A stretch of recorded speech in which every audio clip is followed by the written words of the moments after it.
Olá pessoas, seja muito bem-vindo a mais um programa Propósitos de Vida. Eu sou o pastor Adriano Papa e é com grande satisfação que eu estou aqui mais uma vez para trazer uma porção da Palavra de Deus até o seu lar, até o seu coração. No programa de hoje nós teremos música vindo lá da Bahia. Alô, Bahia! Um abraço aí, pastor Diógenes. Nós teremos música com o ministério Razão Maior. E também nós teremos um Teologando, em que nós vamos falar do seguinte assunto que está sendo discutido durante toda essa semana. Abre igreja, fecha igreja, culto virtual, culto presencial. Nós iremos falar sobre isso. Então eu queria que você chamasse o pastor da sua igreja, a liderança da sua igreja, ligue para mais pessoas, para que também eles possam assistir e terem uma opinião formada e perceberem o que está acontecendo por trás de toda essa restrição que vem sendo desenvolvida em todo o país durante essa pandemia. É muito sério o que nós iremos falar. E também nós teremos uma palavra profética desafiador para o seu coração, como sempre. Nós vamos falar sobre sabedoria ou esperteza. Faça a sua escolha e decida pela sabedoria que vem do alto. Pode rodar a vinheta, Vinícius. Está no ar o programa Propósitos de Vida.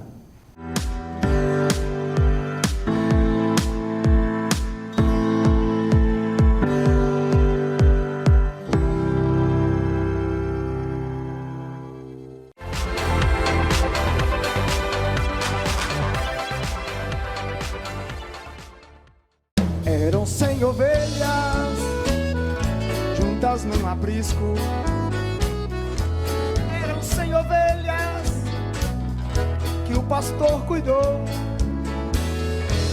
Porém numa tarde, ao contá-las todas, me faltava uma e triste chorou. Vem comigo! As 99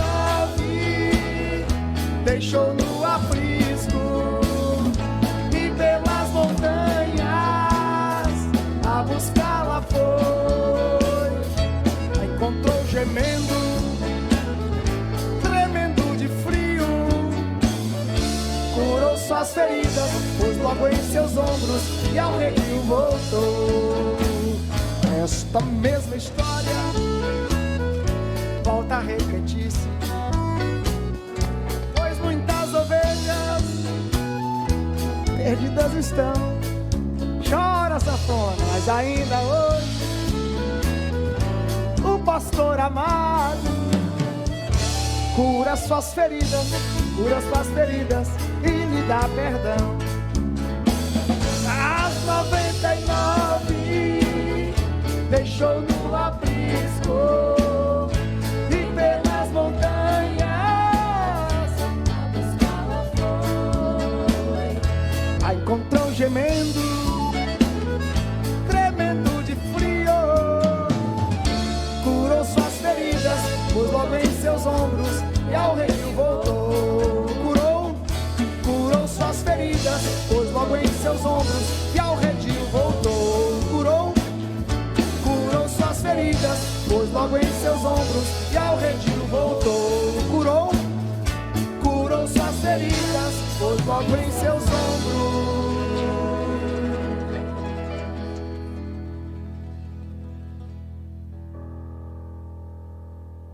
Gravando o piano. E ao redil voltou.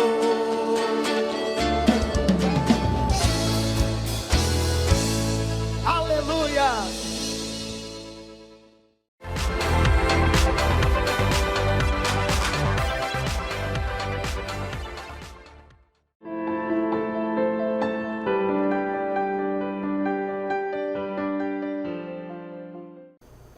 Nesse Teologando nós iremos falar sobre abre igreja, não abre igreja, culto virtual ou culto presencial.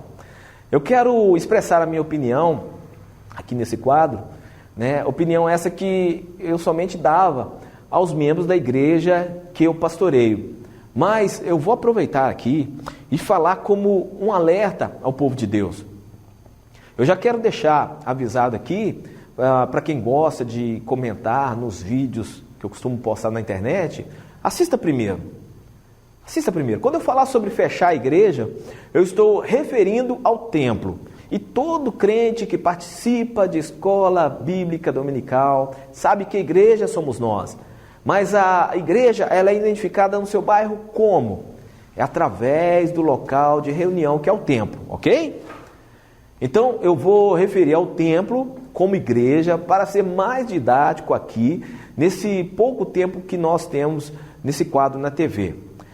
Depois que o ministro do STF, Nunes Cássio, autorizou a frequência presencial aos cultos e missas, houve um alvoroço, principalmente por partidos de esquerda, que se apressaram em entrar na justiça contra a decisão do ministro.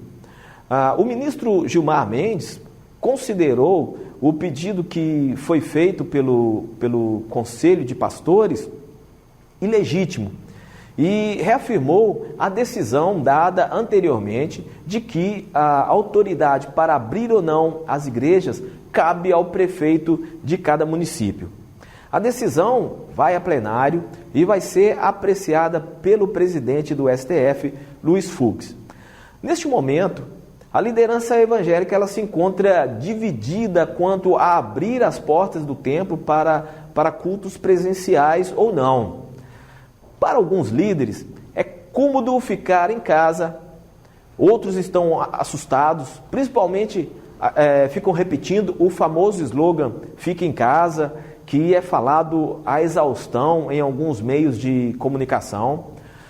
Muitos são grupo de risco e têm medo de se contaminarem. E realmente o vírus é perigoso. Em alguns casos, o vírus ele é fatal.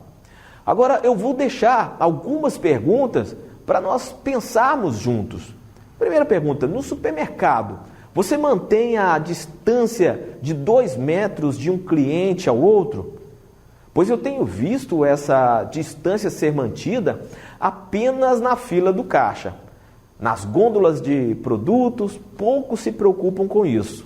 Pois é, no templo, essa distância está sendo mantida. Outra pergunta: no ônibus, no trem, no metrô, existe o distanciamento de 2 metros de um passageiro para o outro? Com certeza não. No templo, ninguém senta ao lado do outro. No ônibus, no trem ou metrô, existe alguém na porta medindo a temperatura corporal e dando álcool gel para ser usado? Não. Mas no templo, essa medida é cumprida à risca. Agora, eu quero alertar para vários problemas que estão sendo desenhados para o nosso futuro. A primeira situação: live não é culto. Culto é a reunião de pessoas em um local determinado para um encontro com Deus. Vamos falar assim, a grosso modo. Na live, você está passível a toda e qualquer distração. Vamos ser sinceros. É a janta que está sendo feita, é a pizza que está sendo aguardada, é alguém que começa a bater papo online com a pessoa. É difícil. Outra coisa: nem toda igreja tem uma aparelhagem bacana e nem uma equipe para transmitir uma live de qualidade. Por aí, já perdeu a atenção de muitos membros. Outro ponto a considerar: muitos desses membros que estão em casa não vão ter disposição para reunir presencialmente no futuro. Eles estão sendo treinados a ficarem em casa e só saírem para as suas necessidades, e a necessidade de viver espiritualmente em comunidade não estará na sua lista de prioridade. Para quem pensa que a pandemia vai passar, ela não vai passar, não. Já se ouve falar de países da Europa que estão entrando na terceira onda. Veja bem, terceira onda, e tudo isso com a vacinação em andamento por lá. O que vai acontecer no futuro vai ser uma nova normalidade. Não viveremos mais conforme vivíamos antes da pandemia. Tudo vai ser diferente. Os nossos hábitos, o nosso modo de se comportar e de se relacionar, tudo será diferente.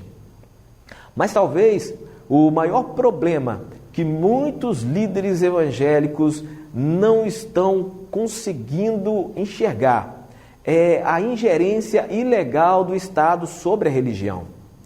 Os políticos estão aproveitando essa pandemia e estamos assistindo um controle sobre as igrejas com a desculpa que é para um bem maior. Pastores que não concordam estão sendo algemados, autuados, fichados e processados como criminosos. O que assistimos é uma ruptura constitucional, pois no artigo 5º, inciso 6, estipula ser inviolável a liberdade de consciência e de crença, assegurando o livre exercício dos cultos religiosos e garantindo, na forma da lei, a proteção aos locais de culto e às suas liturgias. O que estamos assistindo aqui são políticos dizendo simplesmente que a igreja não é essencial. Por trás dessa cortina, a coisa é mais profunda. A autoridade política que nunca gostou da igreja está vendo nesta pandemia a oportunidade de deixá-la fraca e sem expressão. Essa divisão entre pastores alimenta ainda mais o avanço dessa pauta. Veja bem, o isolamento ele tem aumentado o número de contaminados. Isso é fato. É só observar os boletins epidemiológicos e se observarmos outras estatísticas, veremos que o isolamento tem causado também aumento no número de divórcios, aumento no número de pessoas depressivas, vemos também aumento no número de suicídios, e a igreja é a instituição no meio da sociedade que mais trabalha na recuperação de pessoas doentes do corpo e da alma. A igreja tem seus projetos sociais e de ajuda ao próximo de uma extensão que não pode ser ignorada. A igreja vai aonde as políticas públicas não chegam. E para terminar, eu quero deixar aqui o texto de Hebreus, capítulo 10, versículo 25, para os cristãos pensarem mais em cultuar em comunidade. Diz assim o texto: não deixemos de reunir como igreja, segundo o costume de alguns, mas procuremos encorajar uns aos outros, ainda mais quando vocês veem que se aproxima o dia. Esse foi o nosso Teologando de hoje.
Socorre seus amigos na hora, manda logo vento embora.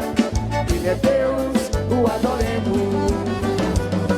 Quem é esse que até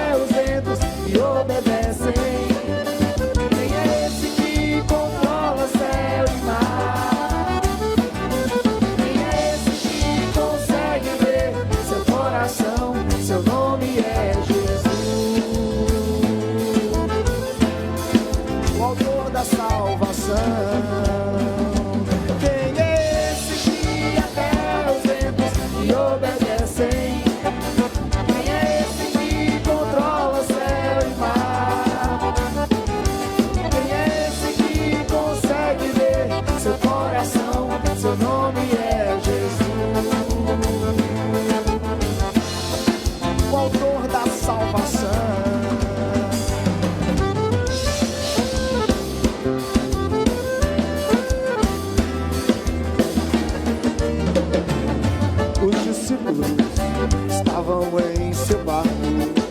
Jesus estava ali, porém dormia. Uma tempestade então se levantou, de tal forma que os discípulos pereciam. E clamaram: Senhor, estamos a perecer, salva-nos porque nós morreremos. Jesus socorre seus amigos na hora, manda logo o vento embora. Ele é Deus, o adoremos. Quem é esse? Quem é esse que até os ventos lhe obedecem? Quem é esse que controla o céu e o mar? Quem é esse que consegue ver seu coração? Seu nome é Jesus, o autor da salvação.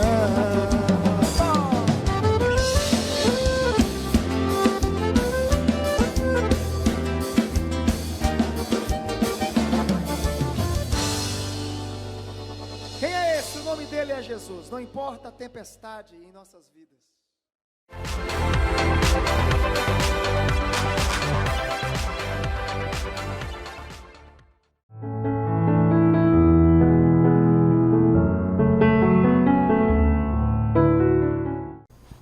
O tema do Palavra Profética hoje é sabedoria ou esperteza. Eu estava assistindo o noticiário e vi duas notícias que eu vou usar aqui como ilustração para a minha mensagem. Uma notícia é a dos empresários da cidade de Belo Horizonte que programaram uma imunização contra o coronavírus de uma suposta vacina que havia sido traficada de outro país para cá. Esses empresários pagaram a essa suposta enfermeira o valor de R$600 a dose. Depois de denúncia e investigação pela polícia, descobriu-se na casa dessa enfermeira frascos de soro, o que pode ter sido o líquido que foi injetado nesses homens de negócios. Ou seja, enganaram e foram enganados. Outra notícia que eu assisti foi a de um rapaz que desviava cilindros de oxigênio da ONG em que fazia parte para vender para outros por valores altíssimos. É de se causar revolta e assombro ver que o ser humano é capaz de fazer mesmo em meio à situação de miséria e morte que assola o mundo neste momento de pandemia. Infelizmente, o nosso país não tem uma boa fama lá fora devido aos espertinhos de plantão que pulam catracas de metrô, burlam máquinas de refrigerantes e trapaceiam em qualquer sistema que trabalha na base da confiança e fidelidade do morador local. Como definimos que uma pessoa é sábia? Pelo seu conhecimento científico, conhecimento cultural, pela quantidade de diplomas que tem emoldurados em sua parede? Seria sabedoria a experiência adquirida pela quantidade de anos vividos? Ou a sabedoria é se dar bem, ter sucesso ou prosperidade? Na Bíblia, o conceito de pessoa que age com sabedoria é uma pessoa instruída, que tem bom senso e se comporta com retidão. Em Tiago capítulo 3, versículo 13 a 18, diz assim: quem dentre vós é sábio e entendido, mostre pelo seu bom trato as suas obras em mansidão de sabedoria. Mas se tendes amarga inveja e sentimento faccioso em vosso coração, não vos glorieis, nem mintais contra a verdade. Essa não é a sabedoria que vem do alto, mas é terrena, animal e diabólica. Porque onde há inveja e espírito faccioso, aí há perturbação e toda obra perversa.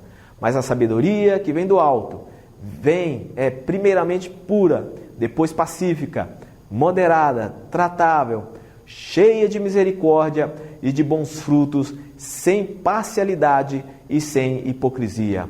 Ora, o fruto da justiça semeia-se na paz para os que exercitam a paz. Muitos procuram demonstrar uma aparência de sabedoria, mas na verdade usam de esperteza para ver se dão bem na vida. A esperteza nada tem a ver com a sabedoria. O espertalhão acha que está em vantagem com a sua atitude. Eu disse aqui no início da mensagem que os brasileiros têm a péssima fama de ser espertinho para com os outros, mas se serve de consolo, Tiago, ao escrever essa carta, também enfrentava os espertalhões da sua época. Nesse texto ele descreve a diferença entre a sabedoria e a esperteza. A sabedoria, ela vem do alto, enquanto a esperteza é terrena. É o famoso jeitinho brasileiro. Segundo o escritor Tiago, a sabedoria que vem do alto, ela é pura, pacífica, moderada, tratável, cheia de misericórdia, não tem parcialidade e não tem fingimento. Ou seja, a pessoa sábia vai demonstrar a sua sabedoria nas suas atitudes.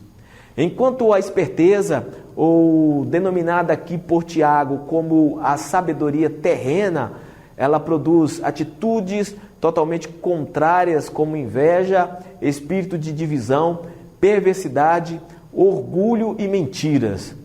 Ele ainda completa: onde existe inveja e espírito de divisão, aí tem perturbação de toda obra perversa. De tudo o que falei aqui, vem a pergunta-chave: como que eu faço para saber a diferença entre sabedoria e esperteza? O próprio texto de Tiago, ele nos dá a resposta. A conduta que diferencia a sabedoria da esperteza é que o espertalhão usa até das coisas de Deus para benefício próprio, e o sábio serve ao Senhor na vida dos outros.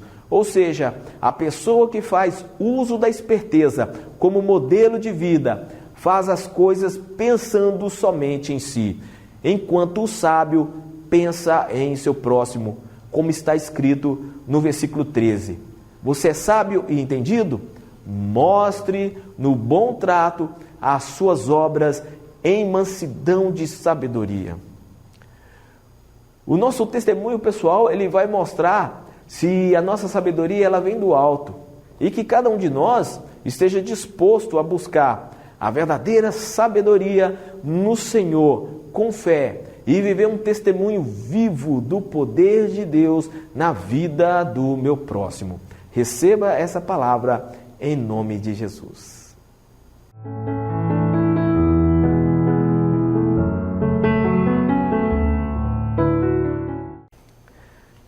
Sabedoria ou esperteza? A decisão é sua, mas escolha a sabedoria, escolha viver com sabedoria. O programa Propósitos de Vida está terminando. Agradecemos a sua audiência e convidamos você para a nossa próxima semana, o nosso próximo programa, se o Senhor Deus assim nos permitir. A todos vocês, que o Senhor te abençoe e te guarde, que o Senhor resplandeça o seu rosto sobre ti e te dê uma semana de muita saúde, paz, em nome de Jesus. Tchau, Brasil. Até a próxima.